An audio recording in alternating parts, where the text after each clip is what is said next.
Good morning student. पिछले कक्षा में हमने देखा था एग्जैक्ट डिफरेंशियल इक्वेशन क्या होती है, उसका वर्किंग मेथड क्या है, किस प्रकार से हम एग्जैक्ट डिफरेंशियल इक्वेशन की यथार्थता की जांच करते हैं या एग्जैक्ट इक्वेशन होने की कंडीशन को हम फुलफिल करते हैं। आज हम बात करते हैं ऐसी डिफरेंशियल इक्वेशन जो कि यथार्थ नहीं होती या एग्जैक्ट नहीं होती, परंतु उसको एग्जैक्ट बनाया जा सकता है। इसके लिए हम पहले समाकलन गुणांक की बात करते हैं। समाकलन गुणांक क्या होता है या इंटीग्रेटिंग फैक्टर क्या होता है, इसकी परिभाषा हमने प्रथम वर्ष में भी पढ़ी थी। समाकलन गुणांक एक ऐसा गुणांक है जिसको गुणा करने पर दिए गया जो अवकल समीकरण है वह समाकलनीय या यथार्थ बन जाता है। तो ऐसे गुणांक को हम समाकलन गुणांक या इंटीग्रेटिंग फैक्टर कहते हैं। अगर कोई समीकरण P0 dny plus P1 dn-1y and so on Pn-1 dy plus Pny equal to phi x, जो कि हमारी n कोटि की अवकल समीकरण का मानक रूप है। n कोटि के अवकल समीकरण का मानक रूप है। यदि हम उसमें समाकलनीयता की शर्त जो कि हमने कल पढ़ी थी Pn -1 dash Pn-2 double dash Pn-3 triple dash and so on -1n Pn n time dash equal to 0।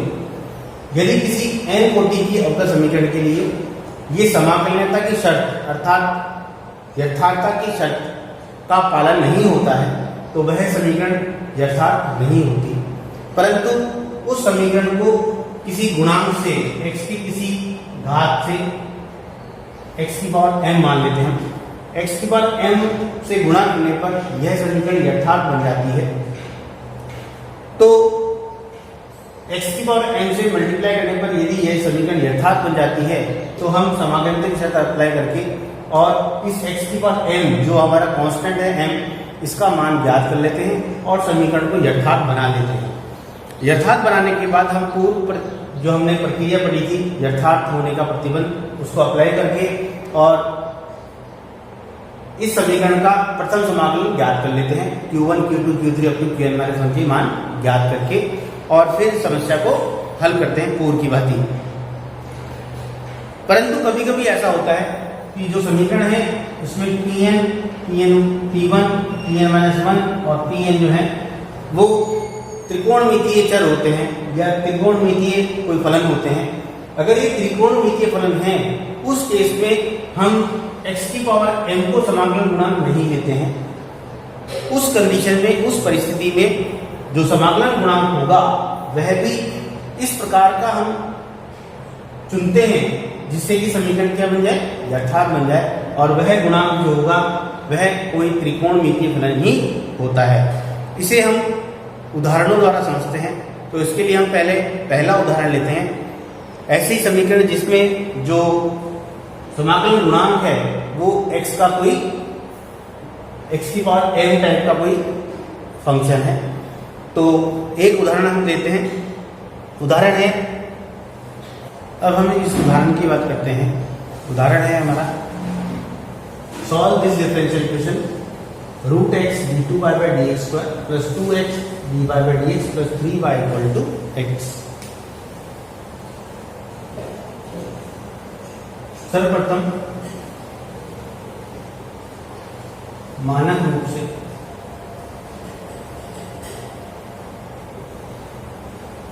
तुलना करने पर P0 है हमारा √x, P1 = 2x and P2 = 3। यथार्थता के प्रतिबंध को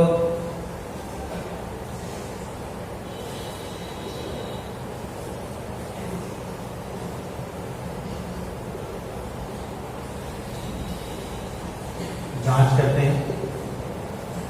सूत्र था हमारा P2 - P1 dash + P0 double dash. तो P2 है हमारा 3 माइनस P1 डैश मतलब 2x तो माइनस 2 और प्लस P0 डबल डैश तो P0 डैश है हमारा 1/2 रूट एक्स और P0 डबल डैश है हमारा ये 1/2 आगे आएगा तो minus 1/4 x to the power minus 3/2 तो ये हो गया हमारा minus 1/4 x to the power minus 3/2 जो कि शून्य के बराबर नहीं है। अर्थात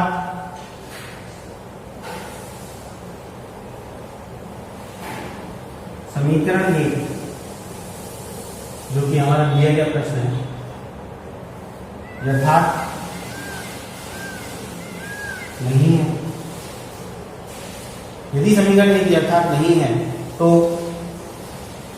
माना x की पावर m समीकरण एक का समाकलन गुणांक है क्या IF है ब्रैकेट में IF इंटीग्रेटिंग फैक्टर है। यदि x की पावर m समीकरण एक का समाकलन गुणांक है तो x की पावर m से समीकरण एक को गुणा करने पर यह यथार्थ होगी। तब समीकरण एक को x की पावर m से गुणा करने पर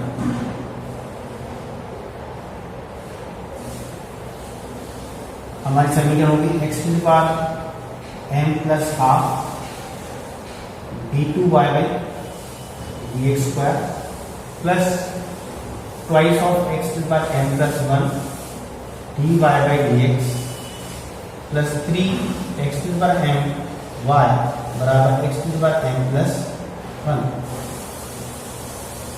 समीकरण नंबर से हम 2 कह देते हैं। चूंकि समीकरण 2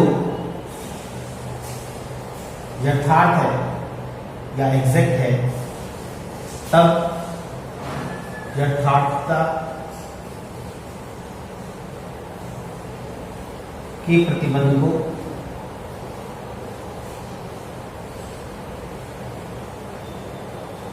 संतुष्ट करेगी।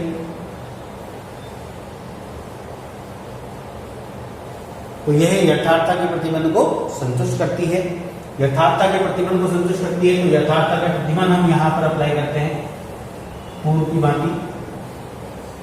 इस समीकरण एक में P0 बराबर है हमारा x की power m plus half, P1 है हमारा ट्वाइस ऑफ x की पावर m प्लस 1 और P2 है 3 x की पावर m। तब यथार्थता के प्रतिबंध से P2 minus P1 dash plus P0 double dash बराबर 0 होना चाहिए जो कि समीकरण को यथार्थ है। P2 का मान है 3x की power m minus P1 dash तो इसका अवकलन 2m प्लस 1 x की पावर m और प्लस P0 डबल डैश तो P0 है हमारा ये तो m प्लस हाफ पहला अवकलन करेंगे तो m प्लस हाफ x के पावर m माइनस हाफ और पुनः अवकलन करेंगे तो m माइनस हाफ आगे आ जाएगा और x के पावर m माइनस 1/2 बराबर 0।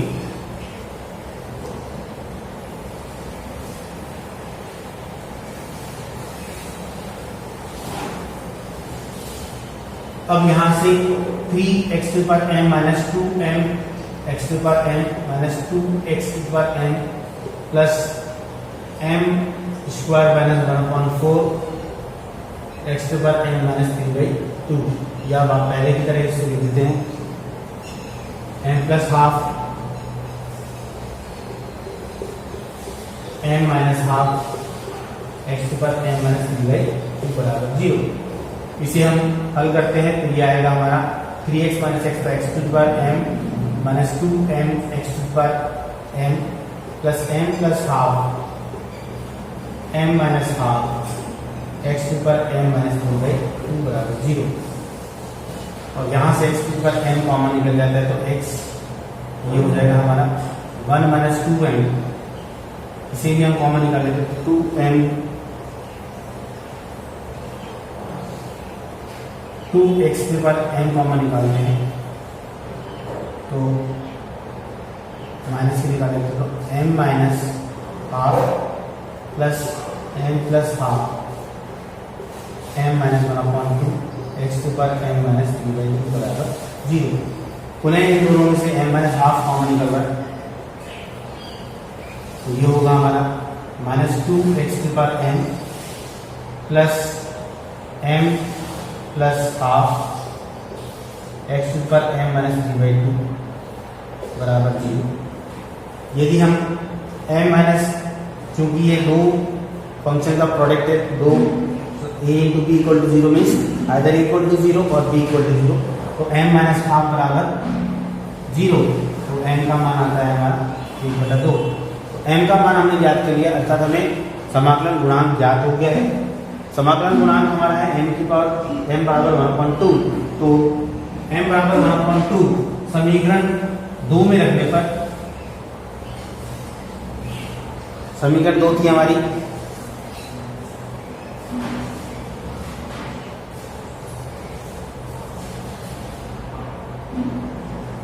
x to the power m plus half d2y plus 2x to the power m plus 1 dy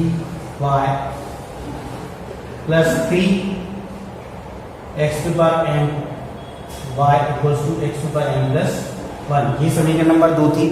समीकरण 2 में m बराबर हाफ रखने पर ये x की power half plus 1, half plus half वाली, हाफ प्लस हाफ ये 1 हो गया, तो ये d2y प्लस 2, और यहाँ पर x की पावर हाफ रखने पर x to the power 3/2 dy plus 3x to the power 1/2 y equals to x to the power 1/2। अब ये समीकरण जो है हमारा वो यथार्थ है। यदि ये समीकरण यथार्थ है तो इसका प्रथम समाकलन समीकरण 3 कह देते हैं इसको, समीकरण 3 यथार्थ है तब प्रथम समाकलन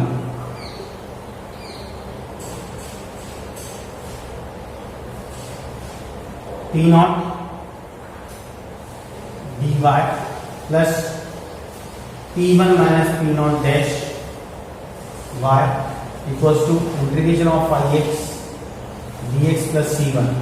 यह हमने पूर्व सूत्र में पढ़ा था, P1 dy plus Q1 y, जिसमें Q1 का मान P1 माइनस P0 डैश होता है, बराबर integration of x dx plus C1। अब यहाँ पर हम मान रख देते हैं, तो इस समीकरण 3 में P0 हमारा x है dy प्लस P1 हमारा 2x की पावर 3/2 है, तो 2x की power 3/2 minus P1 dash means 1 equals to integration of x की power 3/2 dx plus C1। x dy plus यहाँ पर पावर भी आएगा 2x 3/2 minus 1 y equals to x to the power 5/2 upon 5/2, तो ये 2/5 प्लस C1। अब यह जो समीकरण है वह एक रेखिक अवकल समीकरण है। यहाँ पर ये dy/dx plus 2x 3/2 minus 1 upon x y equals to 2/5 x to the power 3/2 plus C1 x to power minus 1।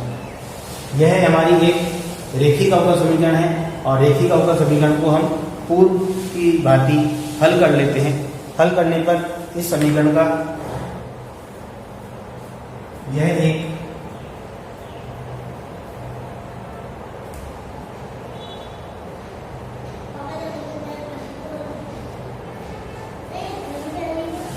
रेखिक अवकल समीकरण है, इसका IF जो होगा वो e to the power integration of p dx means 2x to the power half minus 1 upon x dx की है